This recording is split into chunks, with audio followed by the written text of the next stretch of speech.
Bonjour à tous, on commence ce tour de la presse sportive par Aymeric Laporte. Le défenseur de Manchester City a été opéré hier du genou après sa sortie sur blessure contre Brighton le week-end dernier.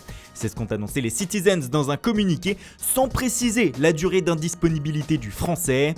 Mais ce matin, plusieurs médias font déjà des projections. Le Manchester Evening News estime que Laporte devrait rester sur le carreau jusqu'au début de l'année 2020. Le Times évoque à peu près la même période en écrivant que le défenseur sera absent 4 mois. Bref, l'ancien joueur de Bilbao ne va pas renoncer qu'à l'équipe de France dans les prochaines semaines. Autre Français à la une ce matin, Ousmane Dembélé. L'attaquant du FC Barcelone s'affiche en première page de l'équipe ce jeudi. Le quotidien français tente d'expliquer pourquoi le champion du monde 2018 a dit non au Paris Saint-Germain cet été. Les principales raisons résident dans le fait que Dembélé est dans le club de ses rêves et que la concurrence, même avec un retour de Neymar, ne lui fait pas peur.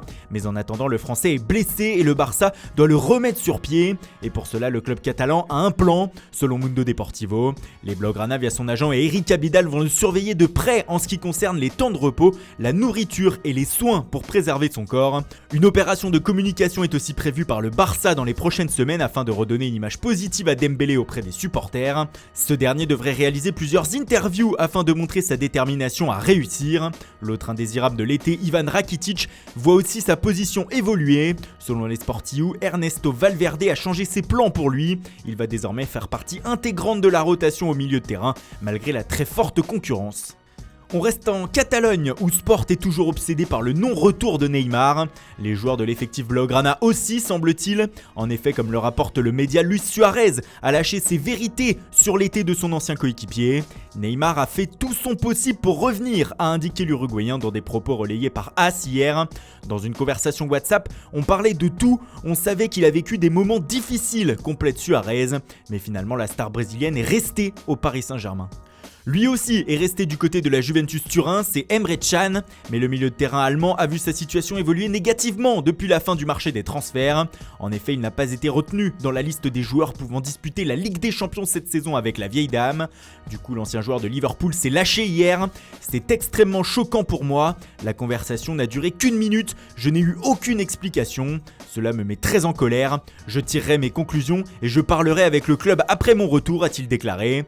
Du coup, tout ceci s'est transformé en affaire Emre Can au sein de la Juventus, comme l'écrit la Gazzetta dello Sport. Maurizio Sarri en a donc pris pour son grade, puis le coordinateur technique du club, Fabio Paratici, s'en est aussi mêlé, selon le Corriere dello Sport. Une réunion entre ce dernier et le coach turinois aurait débouché sur une explication de texte sur le mercato. Sarri n'apprécierait pas le trop-plein de joueurs comme Emre Can qu'il aurait dans son effectif.